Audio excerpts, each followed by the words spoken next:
Walaula fadlullahi alaikum wa rahmatuh, dan kalaulah tidak kerana adanya limpah kurnia Allah dan rahmatnya kepada kamu, tentulah kamu akan ditimpa azab dengan serta-merta.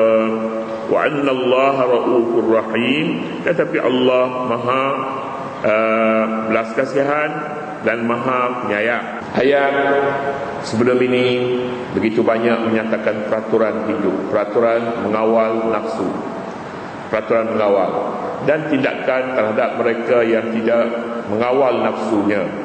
Kemudian ayat pula mengulangi beberapa kali walaula fadlullahi alaikum wa rahmatuh. Ayat yang terdekat sekali ayat 14, kemudiannya laula yang makna yang membawa makna sepatutnya.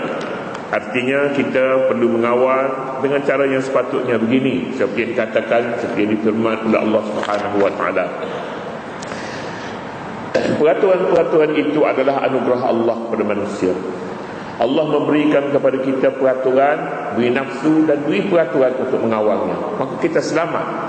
Takdirnya Allah Subhanahu wa taala beri nafsu kepada kita, kemudian dia tidak beri peraturannya, kita akan menjadi seperti haiwan, lembu, kerbau, ganas sebenarnya. Malah lembu, kerbau, binatang, haiwan ini dia diberi nafsu tapi tidak diberi akal. Oleh kerana itu maka manusia boleh kawalnya, tetapi jika diberi kepadanya akal, seperti mana manusia, sudah tentu bumi ini sebenarnya tempat haiwan, bukannya tempat manusia. Kurnia Allah yang diberi kepada manusia dalam mengawal nafsu ini ialah paling besar sekali hudud. Sesiapa yang melanggar peraturan ini maka ada hudud, ada hukuman terhadapnya. Hukumannya sebab yang katakan dahulu, hukumannya sebab sama ada 100 kali ataupun 80 kali yang membuat tuduhan palsu, ataupun tuduhan terhadap suami isteri, ada kaedah penyelesaian padanya.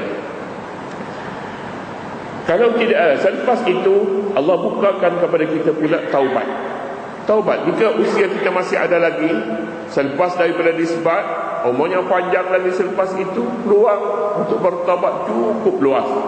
Taubat membawa seorang itu kepada satu keadaan di mana kebersihannya seperti hari dia dilahir ibunya. Bersih, dia tidak membawa dosa. Dosa yang terdahulu tak perlu diungkit lagi. Apabila hukuman hudud dikenakan terhadapnya, maka segala kesalahannya dibasuh oleh Allah Subhanahu wa taala dengan hudud. Hudud pembasuh, bersih. Apabila bersih diiktiraf oleh Allah Subhanahu wa taala, maka apalagi nak diungkitkan. Seorang sahabat Nabi yang dikenakan hukuman hudud terhadapnya kerana dia mengaku banyak kali dia berzina. Sahabat-sahabat Nabi selepas daripada dia dihukum, selepas dia mati dirjam, sahabat mengujinya, menyebutnya ini halal zani, ini orang yang zina, ini orang keji dan sebagainya. Nabi SAW menegur kepadanya, wallahi lau qusimat, wallahi demi Allah, kalaulah kebajikan taubat Ma'iz ini dibahagikan kepada ahli Madinah, nescaya cukup untuk ahli Madinah membawa ke syurga dengan kebersihan taubat itu. Sebenarnya ini adab Islam. Adab di dalam Islam ini taubat membersihkan segala-galanya. Oleh yang demikian, nama baik seorang itu sudah terhapus, dan nama buruk seorang itu sudah dihapuskan dengan sebab taubat dan dengan sebab hudud ini. Itu satu fadlullah, anugerah Allah kepada manusia. Anugerah Allah kepada manusia lagi ialah sebarang dunia ini, tempat yang kita hidup ini bukan tempat kebajikan, tempat bercampur gaul. Manusia sendiri yang bebas meletakkan dirinya di mana, tempat yang untung, tempat yang rugi, tempat syurga ke neraka. Dirinya sendiri dapat menentukan di mana harus diletakkan dirinya. Kebebasan diberi kepada manusia. Ini satu anugerah Allah Subhanahu wa taala. Tidak ada pihak lain yang menentukan kerugian dan keuntungan kita, syurga dan neraka kita, masa depan kita. Tidak ada pihak lain, tapi kita sendiri yang menentukannya. Kullu nafsin bima kasabat rahina. Setiap orang ditentukan oleh usahanya sendiri. Dia berusaha untuk rugi, maka rugilah. Dia berusaha untuk untung, maka untunglah dia. Surga neraka pun begitu.